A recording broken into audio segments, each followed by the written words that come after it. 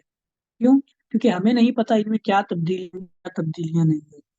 ٹھیک ہے؟ لہذا ان کی جو بات قرآن کے موافق ہوگی ہم اس کو مانیں گے، لیکن جو بات قرآن کے مخالف ہوگی اس کو ہم نہیں مانیں گے۔ کیوں؟ کیونکہ قرآن آخری وحی ہے اور یہ اسی ذات کی طرف نازل کی گئی ہے جس نے پہلی کتابیں نازل کی ہیں، ٹھیک ہے؟ تو اس ذات ہی نے بتایا ہے کہ اس میں رد و بدل ہوا ہے، اور اس ذات ہی نے آخری وحی دی ہے، ہدایت کا آخری پیغام بھیجا ہے کہ جس میں بتا دیا ہے کہ لوگوں کو اگر اب ہدایت چاہیے تو اس ضابطۂ حیات کی، اس قرآن کی وہ پیروی کریں۔ تو لہٰذا یہ اصل گویا کہ معیار بن جائے گا، اور پھر باقی چیزیں اس کے تابع ہو جائیں گی۔ لہٰذا جو چیزیں قرآن کے موافق ہوں گی ان کے اوپر تو ہم ایمان لائیں گے، ان کو تو ہم مانیں گے، لیکن جو چیزیں قرآن کے مخالف ہوں گی، قرآن کی بات کی مخالف ہوں گی، ان کو ہم اس کے اوپر ایمان نہیں رکھیں گے۔ جیسے عیسائیوں نے کہا کہ عیسیٰ علیہ السلام اللہ کے بیٹے ہیں، تو یہ بات تو خود قرآن پاک میں تردید کر دی کہ اللہ تعالیٰ تو لم یلد ولم یولد، نہ اللہ کی اولاد ہے، نہ ہی اللہ کا کوئی باپ ہے، اللہ تعالیٰ کو اولاد سے پاک ہے، ٹھیک ہے؟ اور لقد کفر الذین قالوا ان اللہ ثالث ثلاثہ، جو لوگ کہتے ہیں کہ تین خدا مل کر ایک خدا ہوتے ہیں، خدا بیٹا روح القدس، باپ بیٹا روح القدس، تو ان لوگوں نے کفر کیا۔ لہذا جو عیسائی یہ کہتے ہیں کہ جی بائبل میں یہ لکھا ہوا ہے، تو بائبل میں یہ نہیں لکھا ہوا، قطعاً یہ نہیں لکھا ہوا، یہ لوگوں نے اپنی طرف سے اس میں شامل کر لیا ہے اور اس کو اپنی طرف سے بائبل کا وہ حصہ بنا کے پیش کرتے ہیں۔ وگرنہ بائبل جو ہے وہ توحید کی دعوت دیتی ہے، وہ اللہ تعالیٰ کی وحدانیت کی دعوت دیتی تھی، لوگوں نے اس میں شرک کو اضافہ کر دیا، اور لوگوں نے اپنی طرف سے اس میں چیزوں کو شامل کر دیا۔ لہٰذا ہم ایمان لاتے ہیں لیکن موجودہ بائبل تورات پر ایمان نہیں لاتے، بلکہ ان پر ایمان ہمارا مشروط ہے اس بات کے ساتھ کہ ان کی جو باتیں اسلام کے حکم کے موافق ہوں گی وہ تو ہم مانیں گے، لیکن جو اسلام کے حکم کے موافق نہیں ہوں گی ان کو ہم تسلیم نہیں کریں گے۔ لا نفرق بین احد من رسول، ہاں اسی طرح ہم رسولوں پر بھی ایمان لاتے ہیں۔ کسی مسلمان کو اس بات کی گنجائش نہیں کہ وہ کسی رسول کا انکار کرے۔ وہ عیسائیوں کی ضد میں یہ نہیں کہہ سکتے کہ ہم عیسیٰ علیہ السلام کو اللہ کا رسول نہیں مانتے، یا موسیٰ علیہ السلام کو اللہ کا رسول نہیں مانتے، یا کسی مسلمان کو ان انبیاء میں سے کسی نبی کے بارے میں کوئی نازیبہ بات کہنے کی ضرورت، اس کی اجازت نہیں ہے۔ ہم سب کو اللہ کا نبی مانتے ہیں، لا نفرق بین احد من رسلی، ہم اللہ کے رسولوں میں سے کسی رسول میں کوئی فرق نہیں کرتے۔ ہمارے لیے جتنے محترم آپ صلی اللہ علیہ وسلم ہیں اتنے ہی باقی تمام انبیاء بھی ہیں۔ ہم جتنی عزت آپ کی کرتے ہیں ایسے ہی باقی تمام انبیاء کی بھی کرتے ہیں۔ ہاں اتباع ہم اللہ کے نبی صلی اللہ تعالیٰ علیہ وسلم کا کرتے ہیں۔ کیوں؟ کیونکہ اگر وہ نبی بھی آج ہوتے ان کو بھی آپ صلی اللہ تعالیٰ علیہ وسلم کی اتباع کے بغیر چارہ نہیں تھا، ٹھیک ہے؟ تو اسی لیے ہم رسولوں پر تو ایمان لاتے ہیں اور ان کے درمیان میں کوئی فرق نہیں کرتے، لیکن اتباع ہم شریعت محمدی کی کرتے ہیں۔ لا یکلف اللہ نفسا الا وسعها، اللہ تعالیٰ کسی نفس کو مکلف نہیں بناتے مگر اس کی طاقت کے مطابق۔ اللہ تعالیٰ کسی نفس کو مکلف نہیں بناتے مگر اس کی طاقت کے مطابق۔ یعنی مکلف بنانے کا مطلب کیا ہوتا ہے؟ کوئی ذمہ داری ڈالنا۔ مکلف بنانے کا مطلب ہوتا ہے کسی کے اوپر کوئی ذمہ داری ڈالنا جس کا اس نے جواب دینا ہو، اس کو کہتے ہیں تکلیف۔ انسان مکلف ہے۔ مکلف ہونے کا مطلب کیا ہے؟ کہ اللہ تعالیٰ نے اس کو کچھ چیزوں کا پابند بنایا ہے جو اس نے کرنی ہے، اگر وہ یہ نہیں کرے گا تو اس کو اس کا جواب دینا پڑے گا، اس کو اس کا حساب کتاب دینا پڑے گا، اس کو کہتے ہیں تکلیف۔ تو لا یکلف اللہ نفسا الا وسعها، کہ اللہ تعالیٰ کسی انسان کو اس کی طاقت سے بڑھ کر جو ہے وہ اس کو مکلف نہیں بناتے، یعنی اللہ تعالیٰ اس کے ذمہ کوئی ایسا کام نہیں لگاتے جو وہ کر نہ سکتا ہو، جو وہ کام کر نہ سکتا ہو۔ لہا ما کسبت وعلیہا ما اکتسبت، آدمی کو لیے جو کچھ وہ کرتا ہے وہ بھی اس کے فائدے کے لیے بھی، اسی کے فائدے کے لیے ہے، وعلیہا ما اکتسبت، اور اس کا نقصان بھی اسی کو ہوگا جو کچھ وہ کرتا ہے۔ لہا ما کسبت، آدمی جو کام کرتا ہے اس کا فائدہ بھی اسی کو ہے، وعلیہا ما اکتسبت، اور جو کچھ کم کرتا ہے، کام غلط کام کرتا ہے، اس کا وبال بھی اسی پر ہے۔ انسان اچھے کام کرے گا تو فائدہ انسان کو ہی ہوگا، اللہ کو اس سے کوئی فائدہ نہیں ہے۔ بندے اللہ کی بندگی کریں، لوگ کہتے ہیں جی اللہ تعالیٰ کو بندگی کروانے سے کیا فائدہ ہوتا ہے، ہمیں نماز پڑھوانے سے اللہ کو کیا ملتا ہے؟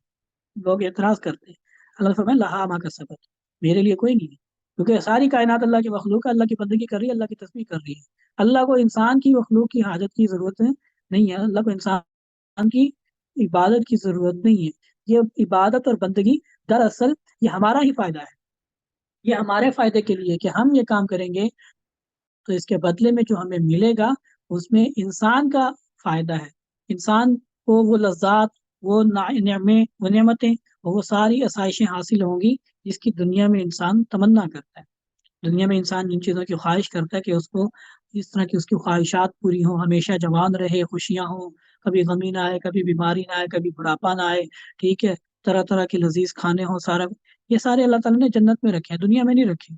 دنیا میں مسلمان کو اس کام کے لیے نہیں بھیجا، ٹھیک ہے۔ تو یہ تو گویا کہ ایک امتحان ہے کہ کون دنیاوی لذتوں میں لگ کر آخرت کو بھلا دیتا ہے، اور کون ہے جو آخرت کو مد نظر رکھتے ہوئے اپنی ساری زندگی اللہ کی بندگی میں گزار دیتا ہے۔ تو لہٰذا بندگی یا عبادت کرنا، اس میں اللہ کا کوئی فائدہ نہیں ہے، فائدہ بھی انسان ہی کا ہے، لہا ما کا سبب، جو کوئی انسان اچھے کام کرتا ہے اس کا فائدہ بھی انسان ہی کو ہے، وعلیہا مکتسبت، اور جو کوئی برے کام کرتا ہے اس کا وبال بھی اسی کے لیے۔ اللہ کا کوئی نقصان نہیں، کوئی کفر کر لے تو یہ کہتے میں اللہ کو نقصان پہنچا دیا، کوئی میں نے اللہ کو کوئی نقصان کر دیا، نہیں، علیہا، اس کا وبال بھی تمہیں بھگتنا پڑے گا، جہنم میں جلنا پڑے گا۔ تو لہذا اللہ تعالیٰ کو کسی کی بندگی کی نہ تو ضرورت ہے، اور نہ ہی اللہ تعالیٰ کو کسی کی دشمنی نقصان پہنچا سکتی ہے۔ اللہ